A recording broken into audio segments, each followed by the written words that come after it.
The other day I was in this coffee shop, right?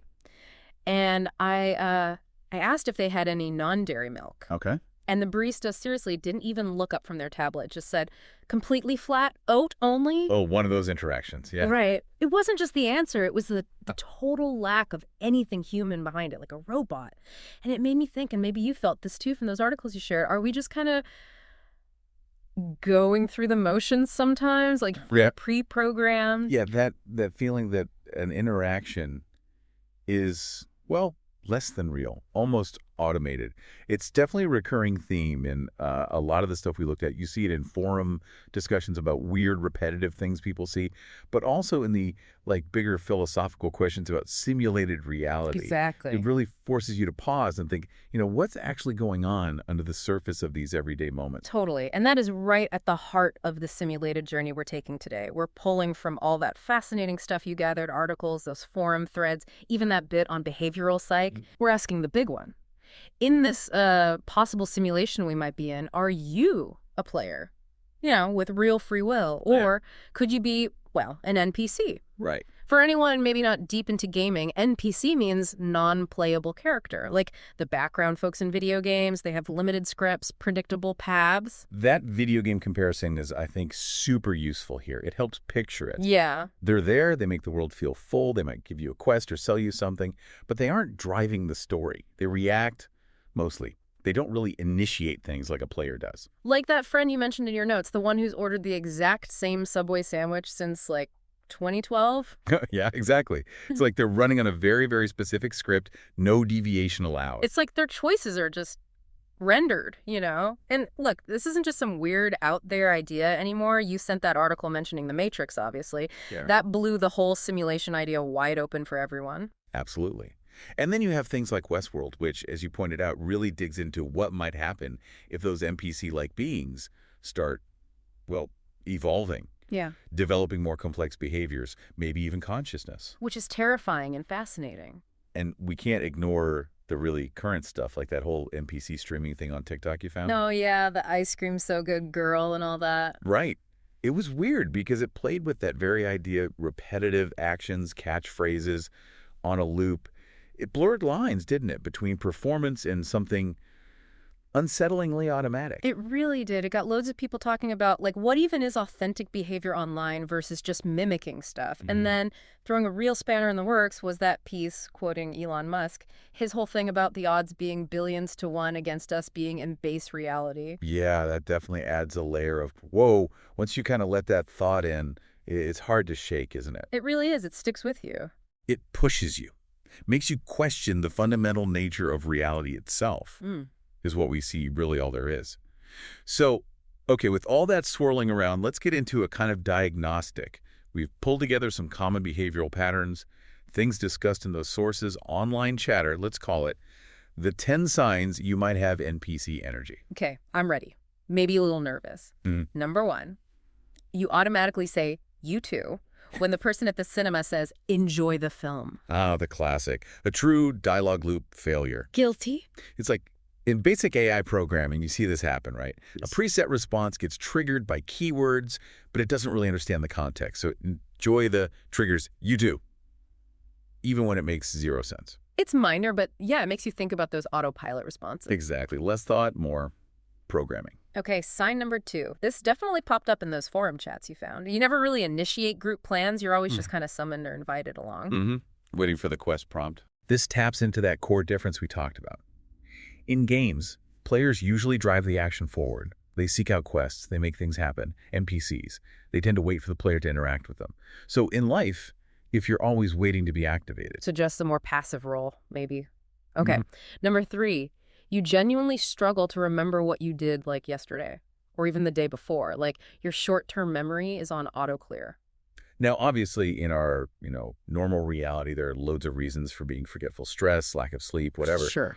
But if we're playing within this simulation framework, well, would the system need to store detailed memories for every single background character? Maybe not. Yeah. Maybe it allocates resources, memory to the more important entities. So NPC memory cache is just lower priority. Makes a weird kind of sense. Okay, number 4, you have a go-to catchphrase, and you use it a lot, really a lot. One of the articles mentioned this, the idea of verbal crutches. Yeah, things like, it is what it is, or, well, that's life, or same old, same old. Now, sometimes these are just ways we cope, right? Fill the space. But using the same phrase constantly across totally different situations, it can start to feel less like personality and more like a default subroutine kicking in, almost shutting down deeper thought. Like a dialogue option that always comes up. Okay. Number 5, you kind of freeze up or get weirdly flustered if someone deviates from the social script. Like if someone says howdy instead of just morning. System lag. Yeah, this fits the limited programming idea. Game NPCs are built to respond to expected triggers, specific lines of dialogue. Throw something unexpected at them. Error 404, response not found. Exactly. They might pause, give a weird response, or just repeat their last line. It's a glitch in their matrix. Number 6, this one's maybe a bit more tongue-in-cheek. You navigate your town mainly by vibes rather than, say, GPS or actual street names. Unoptimized pathfinding AI. Look, it's playful, but it touches on efficiency, maybe. Like, a super detailed simulation might have precise navigation logic for key players, but for background characters, maybe just a general sense of direction is enough. Less processing power needed. Just wander towards the objective marker. Got it. Yeah. 7, you have a designated favorite chair. Not just at home, but like at the office, that one cafe. It's your spot, your spawn point. Like spawn point, yes. It's about that comfort in routine, maybe an aversion to exploring alternatives. Humans have preferences, obviously, but that strong, almost magnetic pull to the exact same spot every time. Well, in our simulated journey, it looks a bit like a fixed coordinate, doesn't it? It really does. Okay, number 8. You sometimes find yourself narrating your own actions out loud when you're alone. Like, okay, gonna make some eggs now. Filling the idle time. Yeah. Now, internal monologue is normal. We all do it. But that need to verbalize simple, mundane tasks out loud, especially when no one's listening. Again, in a simulated context, it can feel a bit like a program announcing its current process, executing make-egg subroutine. Okay, slightly creepy. Number 9, your dance moves. They haven't really changed since, well, maybe middle school. Limited animation cycle. You've got like 3 moves, and you stick to them. It's another fun one, but it points to that idea of maybe a lack of adaptation or new skill acquisition in certain areas. Now, there was a dancer, fine. But zero evolution in your movement repertoire since puberty. It's a limited skill set, fixed animations. Guilty as charged on that one, too. Okay, and the final nail in the potential NPC coffin, number 10. You only recently figured out what NTC actually means in this whole context. Yeah, that was kind of self-explanatory, isn't it? If the whole concept is new. Might be. Okay, so tally up your score based on those 10 signs. It's all a bit of fun, obviously. Totally tongue-in-cheek. So the scoring guide we devised, 0 to 3 points, probably a player. You're likely initiating quests. Okay. 4 to 7. Might have some mid-level NPC vibes. Maybe time to try a few side quests, break the routine. Explore the map a bit more. Yeah. And 8 to 10, well, maybe just keep an eye out for the protagonist walking past you during a dramatic cutscene. Don't want to get caught in their cinematic wake. It's lighthearted, but it does make you notice those moments in the day that feel a bit mechanical. And speaking of mechanical, you also dug up some really fascinating stories, didn't you? From online communities, people sharing what they felt were actual real-world NPC glitches. Let's get into these anonymous sources. Yeah, these are the anecdotes that make you go, hang on, those little cracks in the facade of normal reality. So one person shared a story from their office. They saw a guy repeatedly walk face first into a closed door. Just bump, step back, bump, step back. What? Seriously? Yeah. Until someone else in the office actually went over and spoke to him. Then he kind of snapped out of it and walked away normally. That is textbook character stuck in a loop, isn't it? Like his pathfinding failed, or the trigger for the next action, maybe opening the door or turning around, just didn't fire. Exactly. And the key thing is, the loop stopped when someone else, an external agent, interacted. It implies a reliance on outside input to break the pattern. Wow. Okay, what else? Then there was the person who, over the course of a single day, saw 3 completely different people in different parts of the city wearing the exact same distinctive outfit. And they overheard each of them say the exact same unusual phrase to a shop assistant. Okay, that's weirder than coincidence. That feels like, I don't know, like the game accidentally spawned the same character model 3 times with the same script. Right. It bumps up against that idea, the frequency illusion, the Baader-Meinhof thing, where you notice something once and then see it everywhere. Yeah, but 3 identical outfits and identical phrases, that feels different, more like a glitch, a copy-paste error in the code. A simultaneous server sync error, maybe. It definitely pushes the boundaries a chance. Yeah. And then there was a story from a child about their babysitter. During dinner, the babysitter apparently just kept repeating, apropos of nothing, I love spaghetti.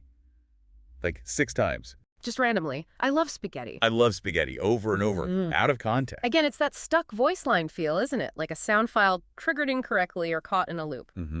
And we have to include the bonus glitch you found, the 911 operator. Oh, yeah, this one was wild. They reported getting a call every single day at precisely 4:03 p.m. Same person asking for the current time, same script every day. A scheduled event in the simulation. A daily script running precisely on time, no deviation. It makes you think about routine, right? And maybe some routines are just hard-coded, unbreakable. Absolutely. So, okay, you've maybe recognized some NPC energy in yourself. You've heard about these potential real-world glitches. What if you want to actively test the boundaries? See if you can, break the code. Let's talk player moves. How do you break the loop? We can draw on some of those ideas about disrupting patterns from the psych articles. Right. This is where you shift from just watching to actively doing, experimenting. If you're curious about your own autonomy, here are a few things to try. First off, break. Sure. Rotate. Yeah. Simple, but effective. Can be. If you always drive the same way to work, deliberately take a different route, even if it's longer. Order something completely wild off the menu instead of your usual. Start your day backwards if you can manage it. The goal is just to introduce unpredictability, see what happens. Exactly. Introduce novel variables and observe the system's response, both your internal response and how the world seems to react. Okay, number 2. Ask someone an unanswerable, slightly weird question. Like the example in your notes, do you ever dream in fonts? Yeah, something that doesn't compute easily within normal conversation scripts. The point isn't the answer, it's the reaction. Do they just blue screen, or did they actually engage with the weirdness? Right. Do you get confusion, maybe a flicker of original thought, or just that blank NPC stare? It's about pushing past the expected dialogue options. I like it. Okay, 3. Create your own side quest. Yes. Back to the game analogy. Don't wait for quests. Generate them. Do something unexpected and unscripted. Help a stranger with something non-trivial. Plant a tree in a weird spot. Learn to moonwalk. Learn to moonwalk. Love it. The point is, players create content and interactions. Yeah. NPCs tend to follow paths, so go generate some content. Be the agent of change, not the background scenery. Got it. And finally, use a completely new, maybe slightly absurd catchphrase. Invent one. Something like, let's yeehaw the chaos today. okay. And just drop it into conversation. See how people react. Do they roll with it? Do they glitch? Do they just ignore it? It's another way to test if those around you are also running on scripts, right? Or if they can handle unexpected input. Precisely. It reminds me of that moment in The Matrix, when Neo touches the mirror and it ripples. Yeah. But once you start noticing the potential glitches, once you start actively probing the edges of the reality script, it's kind of hard to go back. You start seeing things differently. That's the point of no return, maybe. So these player moves are about testing those boundaries. Okay, let's shift gears slightly. Let's look at the bigger picture, the theoretical underpinnings, some patch notes and developer logs, drawing from that philosophy stuff you included. Yeah, delving into the why and how of it all, if we are in a simulation. We mentioned Elon Musk earlier, but the actual simulation hypothesis owes a lot to philosophers like Nick Bostrom. Right. He laid out the argument that statistically, given certain assumptions about technological progress, it's more likely we're in a simulation than in base reality. Mind-bending stuff. It really is. But you look at how fast VR and AI are advancing, and suddenly the idea of simulating a reality as complex as ours feels, well, less impossible than it used to. You even found that piece on Neuralink, which you could argue is like a very, very early attempt at IRL modding, right? Directly interfacing our biology with technology. A potential precursor to plugging into the Matrix, maybe? And the internet is just buzzing with this stuff, isn't it? Like that Reddit thread you mentioned, I caught my roommate respawning. Huh. Yeah, obviously played for laughs, but... But it shows how much these ideas are filtering into popular consciousness. People are noticing glitches or thinking they are and sharing those stories, trying to make sense of the anomalies. Which leads to the really deep questions. If this is a simulation, like why? What's its purpose? Is it some kind of massive educational tool? Ancestor simulation? Pure entertainment for some higher beings? A beta test? All possibilities raised in those philosophical discussions. And what would it actually feel like if an AI within this simulation woke up, gain genuine self-awareness. That whole AI wake-up concept is both cool and deeply unsettling. You highlighted Dr. Patch's idea. She's a philosopher of consciousness. Her idea about déjà vu. Right, the idea that déjà vu might be soul lagging, a sort of brief data hiccup in the simulation's rendering of your consciousness stream. Wow, soul lagging. I like that. And Dr. Patch took it further, didn't she? Yeah. Speculating that even the most seemingly ordinary background character in this simulation could have hidden significance, that the checkout cashier you see every week Yeah. might actually be a pivotal character, maybe even the final boss in someone else's game, someone else's simulated journey. Whoa. Okay. That changes everything about my next trip to the supermarket. Right. After processing all of that, the big question remains. Are you a player or an NPC? Let's hit it quick. Player or NPC, the lightning round. Just react. Gut feeling. Let's do it. Scenario 1.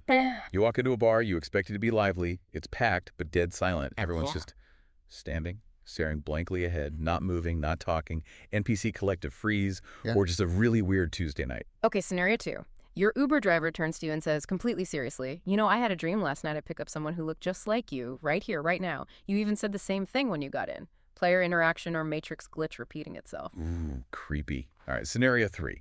You keep having this super specific mundane dream, like you're sorting through a particular pile of junk mail on your kitchen counter. Then, the next day, that exact scenario plays out in real life. Yeah. Same junk mail, same order, and it happens more than once. Are you an NPC stuck in a task loop, or is it just really weird déjà vu? Man, those are tough for a lightning round.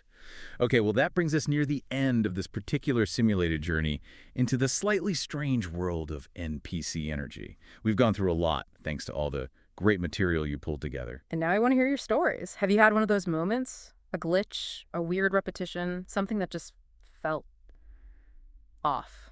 Did you try any player moves? Yeah, tell us. Did you ask someone if they dream in fonts? What happened? Email us your own debug reports. It's debugme@ncpenergy.show.